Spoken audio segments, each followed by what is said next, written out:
that person is gonna be like, you are the only person for me, you know? If your sales pitch is already done. This person understands my struggles, understands my voice, understands my, passion and the things I want to put out into the world and can really help me move through that process. And yeah, I find it's way more powerful the more specific you are with who you want to serve. Welcome to Unplugged, the tech podcast for digital entrepreneurs. I am one of your hosts, Brooke, the founder of the Sober Biz Collective. Hey, podcasters. My name's Nate Kelly, best-selling author and founder of Podcast Revolution Studios. If you're looking for tech, tools, and tips on how to utilize podcasting for your business, you're in the right spot. Let's get unplugged. We hear all of this, SEO, optimize, searchability, discoverability, definitely buzzwords and, associated with a lot of what we do as digital entrepreneurs. And I think that I know what everything is, but I feel like I understand it on a very surface level, SEO and optimizing things. And, you're talking about indexing your site information and whatnot. As someone who understands it, at that surface level, what can you tell me to help me understand it better? Or what should I look for to optimize a site? Basically, SEO is really how searchable are you on Google? If someone types in where to find a web designer that works with sober coaches, then I want my site to pop up first because there's not a lot of me out there. Yeah. That's great. Great starting place, right? Be unique in your niche. Exactly. Actually, that's really been the pinnacle of my success in my business has been the fact that I niched right down. Yeah. And from the moment I launched my business, I knew who I wanted to serve and who I wanted to help. And they immediately sent me to other people that they knew. And because I have a very special interest group, I know a lot about their industry. I took a sober coaching course myself so that I knew what they needed in terms of their websites and stuff. I also podcast. I work with a lot of sober podcasters. I work with a lot of authors and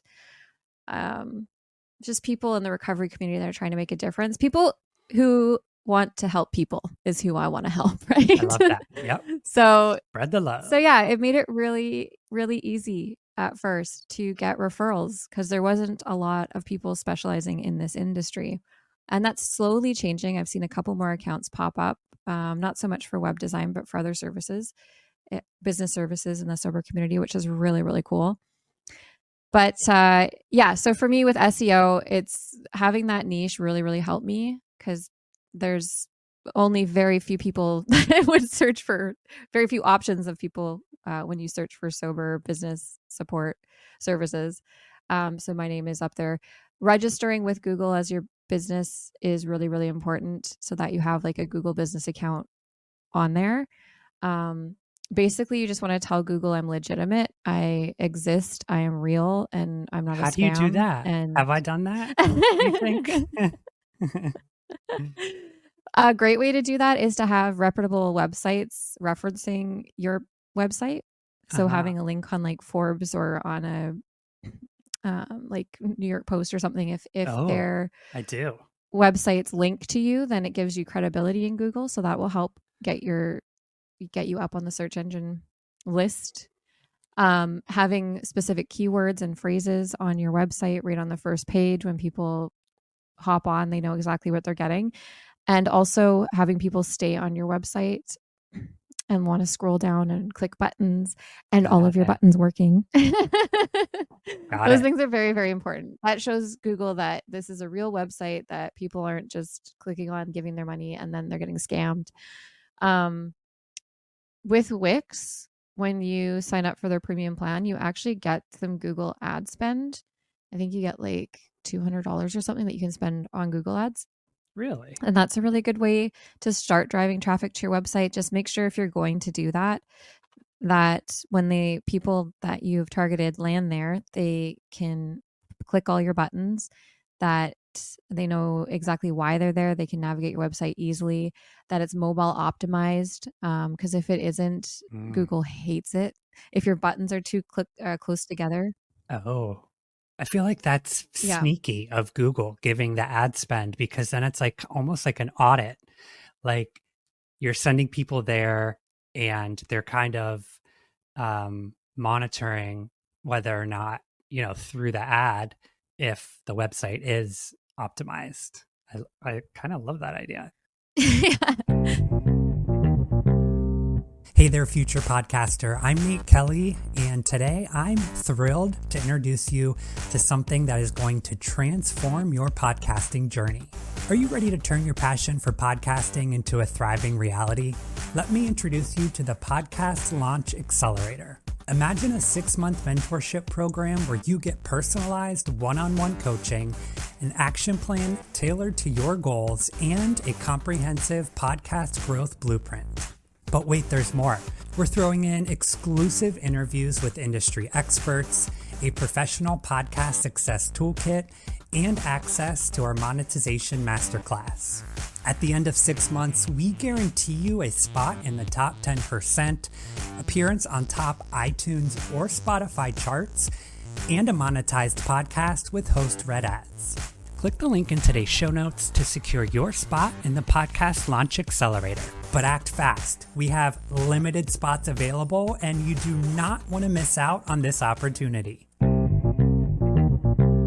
Yeah, I think Google and Wix have a partnership for sure, because when you do your Wix website, they offer you a Google email box as well. So they definitely have a partnership, which makes life a lot easier because Google has some really great tools as well, especially if you use them to host your domain and your email and all that kind of stuff. There's a lot of tools they have that complement the Wix website stuff. So yeah, that's kind of the basic stuff with SEO, how fast your website is when people click on it. Cause that's, if your website takes forever to load, people are out of there, right? The cool thing about like Wix websites as opposed to WordPress is they'll optimize your photos and your content for the web. So if you put in a picture that's way too big to be on the internet, that's going to take forever to load, they'll actually change that and make it more optimized for the web. I would still do your due diligence and like make your photos less heavy. Yeah. There's a way better way to say that, but you know what I mean? Like you don't need a huge file on the internet. Right. Because it takes forever to load. So the faster your website is, the better. And that's where Wix isn't the best for SEO, is because they have so many options and so many cool things that you can put into your website, and you can run like coaching programs on there, your blog, you could have a group, you can have a forum, you could basically build your own social media site. And there's like apps that connect to it as well. So your community can be on an app with you. But the more you put into it, the kind of slower it is to run. And so some people run into the problem where they're like, the SEO isn't the greatest because of the speed of their website. Gotcha. Because it's so loaded. Yeah. It just bogged down. I think heavy was actually a great word for it. Okay, good. Yeah. I feel like I'm the perfect kind of bridge between the techie world and the people who don't want to have anything to do with technology. Like I sit right in the middle there and can kind of understand the tech, but then also understand that nobody else is going to understand that. So try and explain it in a way that makes sense. Yeah, I love it. Heavy. Well, you mentioned niching down, and I love that about your business and others who are just so laser focused on their community. But it could also be a scary thing. Like, am I niching down too much? Am I excluding a portion of, a potential client base by niching down too hard? But I've thought about this for such a long time. I mean, you and I have discussed this back when you were on the Sobriety Diaries the first time, and we're in a good spot there. Our community's still growing. We're still telling diverse stories, but I'm still, I go back and forth on my business a lot. Do I niche down and it could go a couple ways. Do I niche to, aspiring queer podcasters or aspiring sober podcasters? Like it's still on my mind a lot. would you recommend going toward the LGBT side of me or the sober side of me? I'd recommend going to the sober LGBT side of you There you because that go. is Okay. like, that's super niche. And the thing with it is like, I know I niche down to like the sober community, right? But the sober community doesn't just know sober people. Like they've recommended me to family members and other things, other opportunities have come out of that. But it's who I speak to when I do my marketing, my messaging, and everything. So, I mean, my business has been run 100% on referrals. From the day I launched, I was booked solid within the first 3 months of my business to the point where I was in over my head and didn't have the proper customer like systems in place to like start and end with customers and have them Yeah. feel confident moving forward. So it was like really building my business as I was going, and it was nonstop. I mean, thank God it was, we're still half in lockdown when I launched. So a lot more to do than work and be on the computer. So Right. it took off really, really quickly. And because I was so niche was the reason for my success. The thing with being a business coach or web designer or podcast coach, all these things where you want to help other people is there's a lot of competition now. There's a ton of people that are offering these services. There's a lot of courses out there that people can take.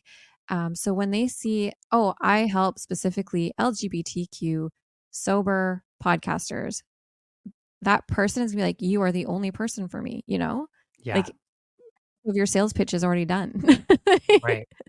This person understands my struggles, understands my voice, understands my, um, passion and the things I want to put out into the world and can really help me move through that process. And yeah, I find it's way more powerful the more specific you are with who you want to serve. And then it's just about finding those people, right? Not weeding through the vastness of all aspiring podcasters. You're just seeking out those who you do match with. And there's always, I feel like the big problem in my industry, in the sober community, even in any business community, is that feeling of there's not enough to go around and I'm always in competition and I'm, you know, for me it was like, oh, I'm self-taught, like I've never gone to school for web design. I've just done it since grade 7. So Yeah. I think, there's probably people that are better than me and there's a lot of like imposter syndrome and self-doubt I had to work through and thinking like there's people could just go to Fiverr and have someone do this. Why would they want to hire me? Yeah. All those Yeah. things go through my head.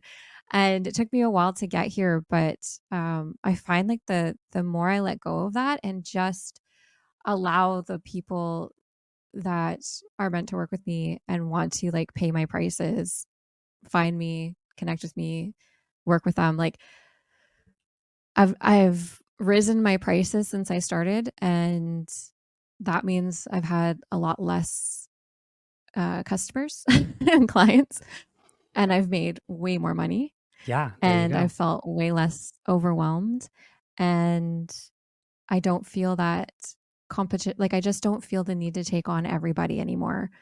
And I love that. I love that feeling. It feels like freedom and it allows me more space and time to open up and like get people on my podcast and have people sharing their business stories and all that kind of stuff and spend time with my family and like, do these The other rest things of in life life. that are so important. Yeah. Do you feel like you do have those systems in place now and that structure that you didn't when you got overloaded? I do. Like now I do website in a weekend. So my Ooh, love main it. package that I sell to my new clients is like we hang out on Friday, go through everything that you want for your website. There's a onboarding process where they go through like a questionnaire. So I have a really good idea of what they want before we meet on Friday and a mood board and everything put together. And I'll have like a mock up ready for them. We meet on Friday, we go through the mock up, we see like what do you love, what do you want to change?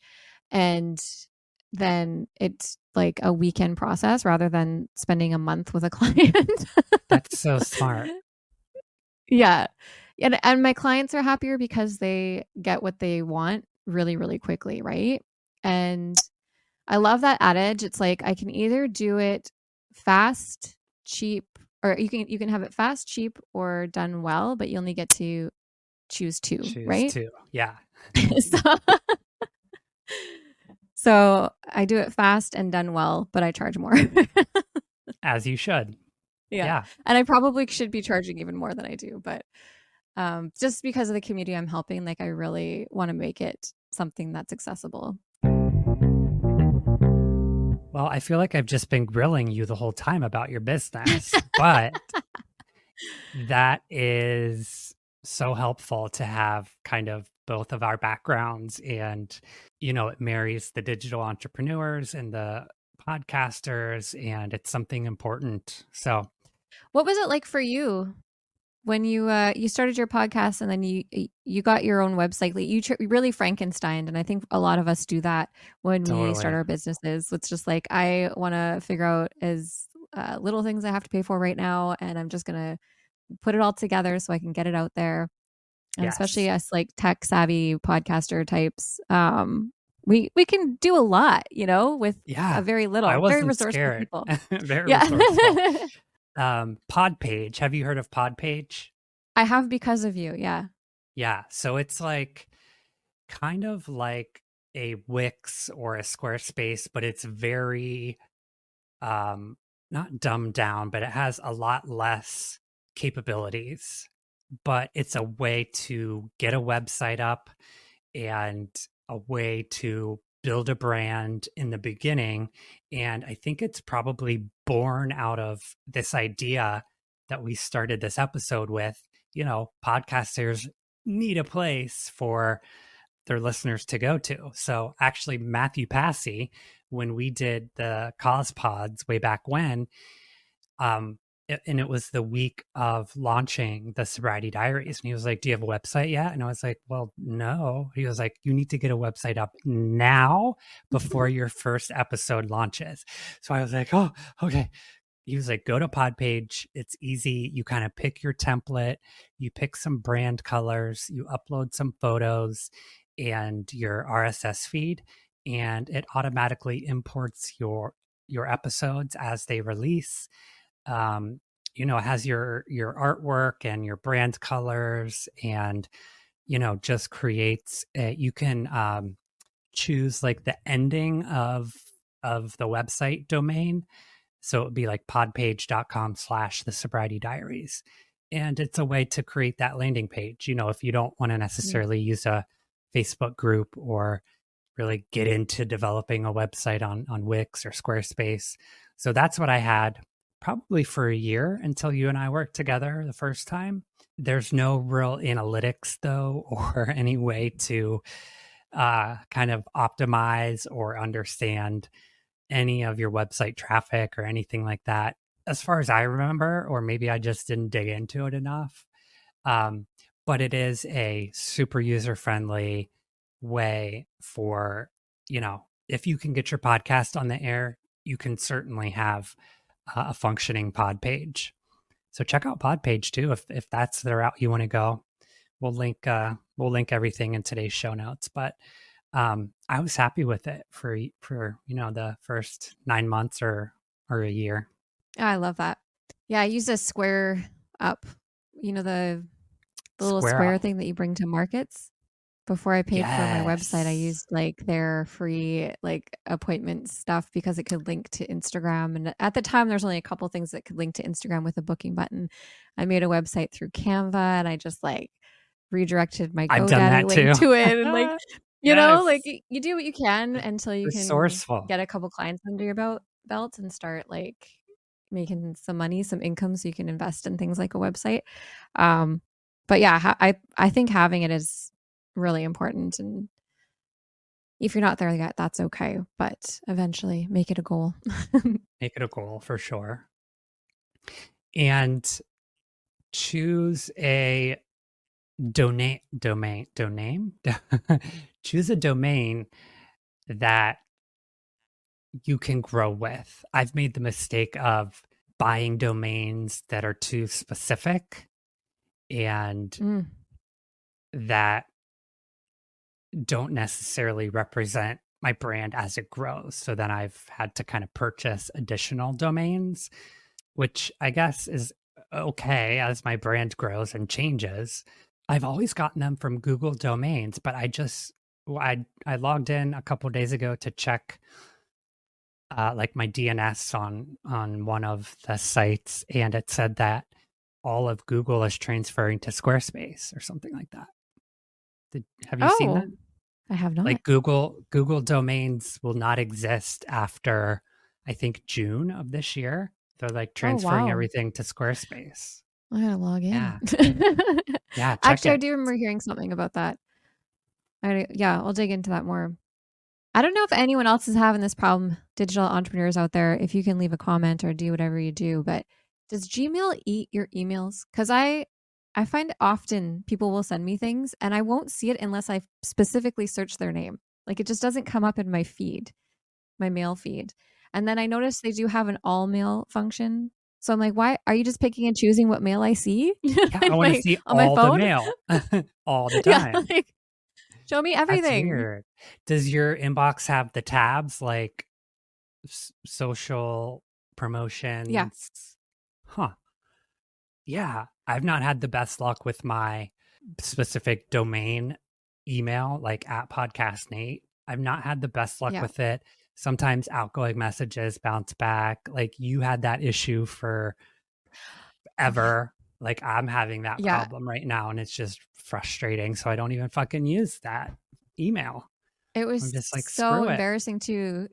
They did Right. something where you had to like go and change your settings and it was blocking my emails to like 90% of my clients. Like some people could get my emails, some people couldn't. And I was sending the same email like 15 times because I'm like, is it me? Did I not pay my Yeah, what's subscription? Like happening? what's going on? Right. And so I go through all this and then I'm like, finally get it all fixed. I'm like, oh, did my clients just get like 30 emails from me all saying Yes. the same thing over and over and over again in different ways? I'm sure they did.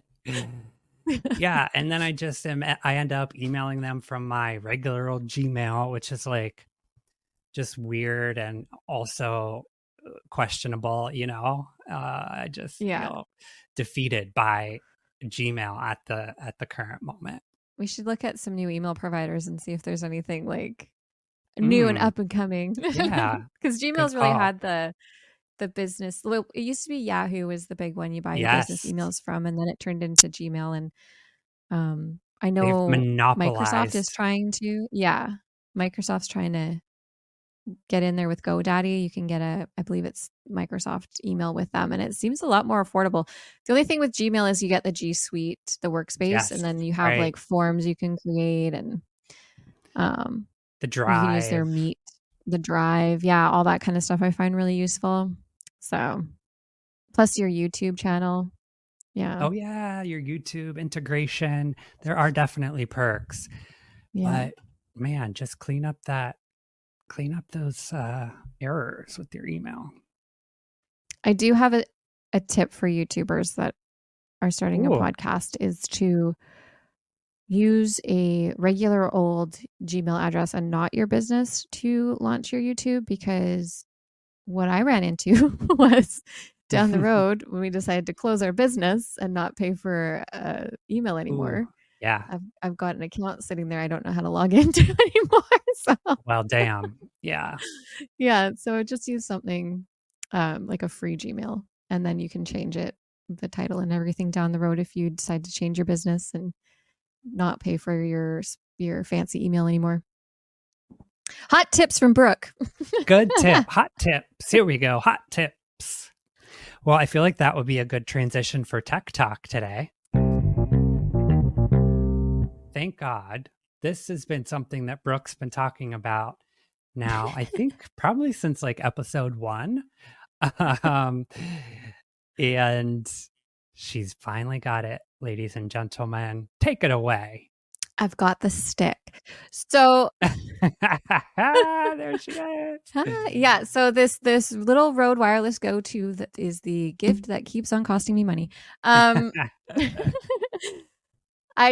I just I loved these sticks. I've been seeing them everywhere. It makes you feel so official when you're, holding on to something and not just a little square box. Oh, I keep hitting myself. I did go on the non-generic brand cheaper version of this Yeah. stick. So a couple of it works. It holds the thing. It comes with like a bunch of different colored Oh, look at that. tops that you can put on there. Oh, with like the little square. It's square to fit it. Yeah, How it's got a little genius. square bottom. Comes with like Genius. orange, two black, and a blue. Um, so one thing I will say is I don't know that the clip actually fits properly in here. You can see if you're watching this on video, there's like about a Yeah. finger's worth of space in there. And then so when you're putting your guy on top, your fuzzy wind blocker, Yeah. there's a little bit of space. And as someone who is a recovering perfectionist, that bothers me, but I can get over it. Yeah. It looks Otherwise, it looks legit. it does. And it looks like the Rode, the like standard Rode one, but the Rode's Yeah. about $79 Canadian. This was about 30, 35, 38. It also comes with, Jesus. it comes with Ooh, some threads on the bottom and the yes. back. So if you wanted to throw it on a tripod, you can do So so, which is very, very helpful. handy. Yeah. Yeah. And I brought this to a town hall meeting recently, and everybody thought I was a real journalist. So that made me very happy. Heck yeah. It's already accomplishing everything you wanted it to. Yeah. It's a stick and it holds a microphone. I don't know why they charge so much for these. Legit. I'm 79. Like, what? For the Rode, yeah. Road. Come on. Yeah. That should come in the kit when you buy the damn wireless Go, in my opinion. So should the cords to make it work with your cell phone. Amen. Amen. That's for another day. Thanks so much for hanging out today. Make sure you subscribe to us on YouTube for all of our video content at Unplugged Tech Pod. And join us in our Facebook group, facebook.com/groups/unpluggedpodcast. Also, make sure to throw us a 5-star review if you are finding this content valuable for you and your digital business. We accept all forms of reviews, Apple Podcasts, Spotify follows, YouTube, telling your grandmother about us. And make sure to share the episode with one person in your life who may find it valuable. And we'll see you next time on Unplugged. I think it's good enough, and we're just going to keep getting better.